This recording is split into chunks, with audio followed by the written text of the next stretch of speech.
smooth, buddy.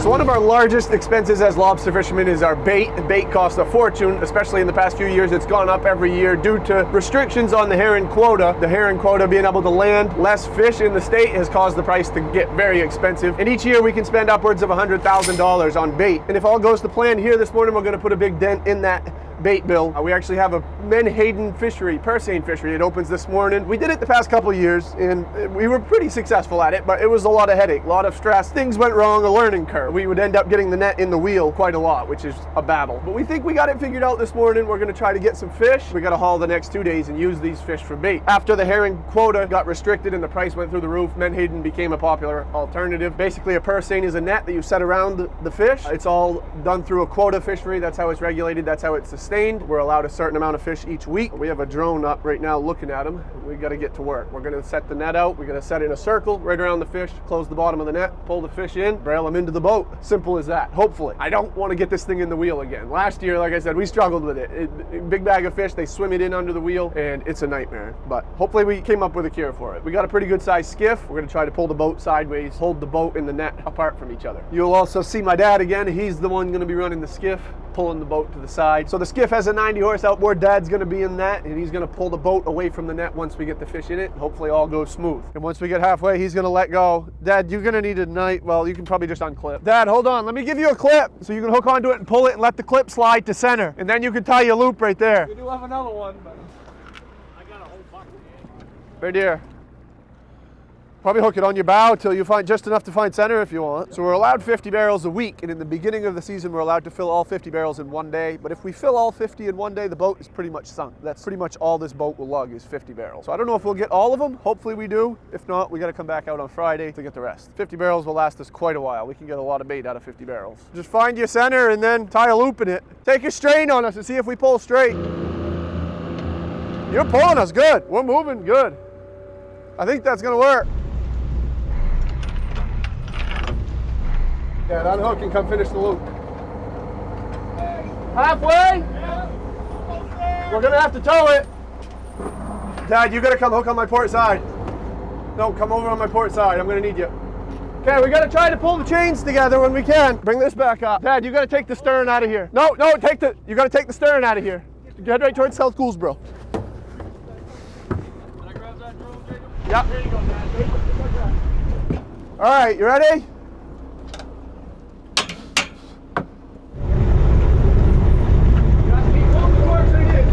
Keep track that in. Send in. That's what we got power for. Okay, straight. Yeah, Patrick, keep paddling it. Bring it back up towards the bow, though. Go straight, guys. Turn up. Okay, I'm going to set the block down.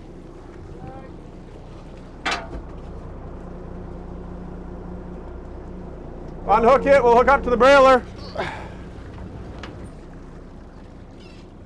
Pull that net towards the bow a little bit, just to make sure it doesn't go in the wheel. Probably just come tie up on the side of us. I think we can braille right there, just like that. We all hooked up to the brailer. We got to throw all these barrels back. Hook it on the inside of the rail. Set this plywood right there, and we'll stack on top of it. Anywhere you can get it flat and sturdy so we can stack some empties on it. That's only got a hitch in it. I didn't know the length. See that? Okay, yeah. Might want to put them on the high, just in that rope, that end of that braid. So that's all good then? Yeah, just cut it, take another hitch.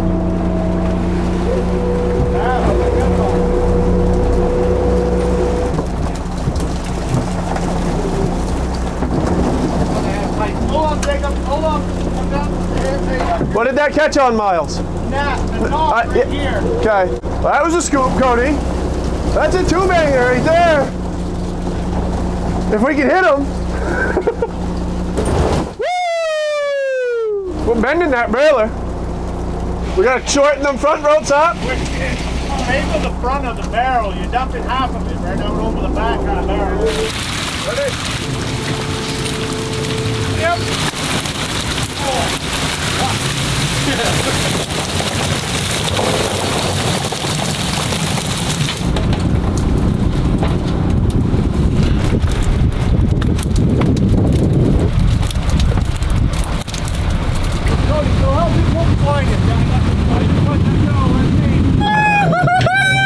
So the first set didn't go good. I was a little rusty didn't get a good circle around. It was more of an oval. Not really sure what my approach was there. This one we did a little better. We got quite a few in this set.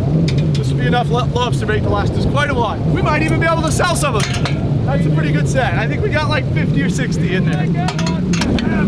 That's what we like it. Roller doggy! Yeah, we're gonna battle with that. We're gonna have to roll those fish out, Cody, right next to you as we go. Yeah. It'll come right out on its own as long as you keep rolling it out. I got this.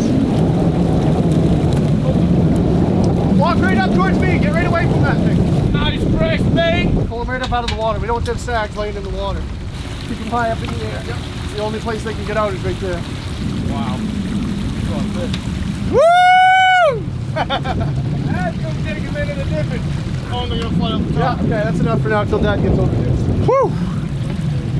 What are we taking guesses? 10, 50. Barrels? How many barrels? I bet there's 65 in there. We always talked about jumping in there. You imagine? You probably wouldn't even be able to swim. It would be Be like a foam cat. I don't know if you could swim. Yeah, but if you had someone like with a rope, That could hold you. yeah, I would do it. Back. You're gonna have to back up though. Probably gonna have to push Dad, back. hey, hey!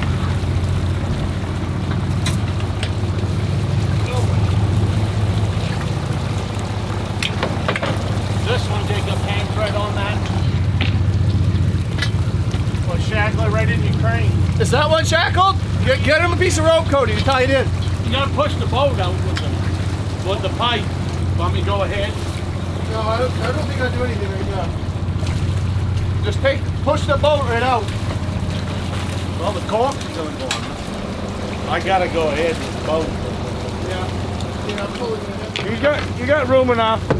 Wait just a minute, let me get this one hooked. I'm just gonna get one of them started.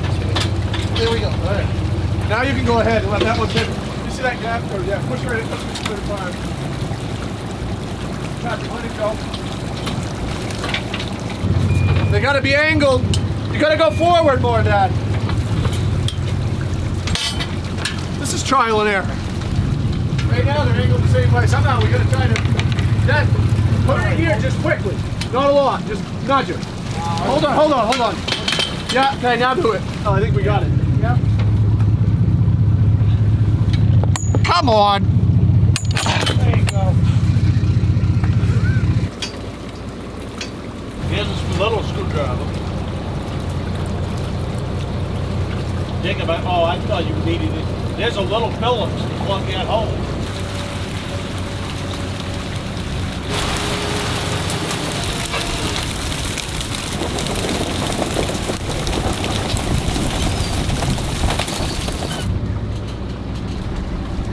How you doing, bud? Trial and error, Cody. Hey, we're doing it, though. We got him. Yeah. I am Captain Jack Sparrow.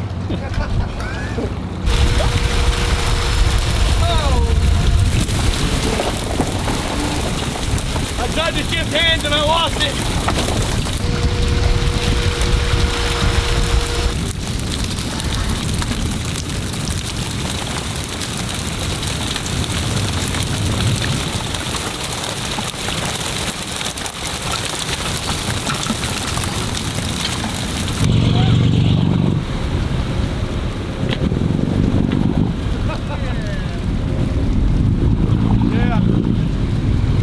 Too smooth, buddy!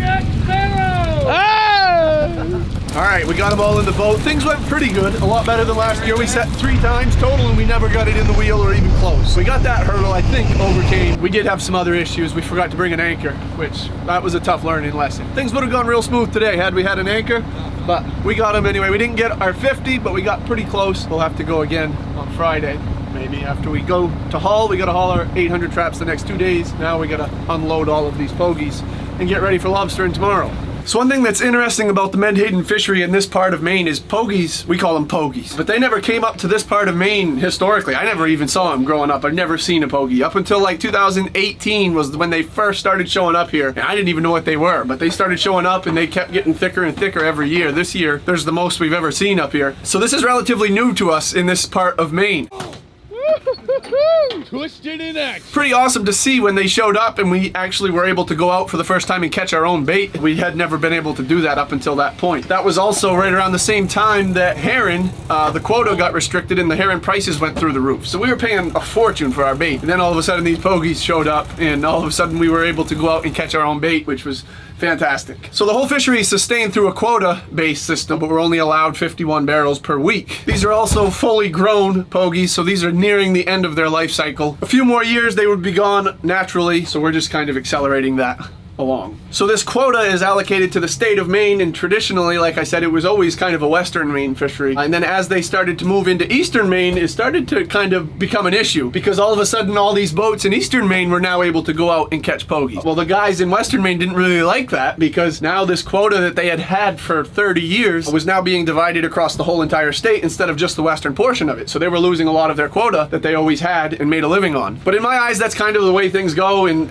unfortunately, I mean, that's kind of economics at the end of the day. And when things settle, even though the quota will be less per boat, the people that think that it's worth it to go out and get it will continue to go, and the quota is now just being divided across many more boats than it was before that. But that's not how it went, unfortunately. Unfortunately, the government stepped in, the state of Maine, and they closed down access to the pogie fishery, and they said nobody else can get into it. If you hadn't fished prior to 2000, they actually tried to backdate it. They said if you hadn't fished prior to, I can't remember the exact year now, it was like 2020. If you hadn't fished prior to 2019, 2020, somewhere in there, you couldn't get a license. It kind of screwed the guys up east because we hadn't even, nobody was going fishing for them. We didn't have any fish to go for, so how would we have gone prior to that date? There was only like 1 year that they were actually here. So very few people in eastern Maine actually qualified, and it was a little feud on the coast of Maine for a while. Politics and regulations, the rule got changed a few times, and in the end, a few guys in eastern Maine did end up getting licenses, but unfortunately it did end up closed, so nobody can get into the fishery now, which is such a shame to see. That's how we've lost so many fisheries to that same exact situation. The scalloping, urchin, and pickles, shrimp, kind of different situations for different fisheries, but at the end of the day, it's the government stepping in to shut it down, sometimes justified, sometimes not. In my opinion, the pogie,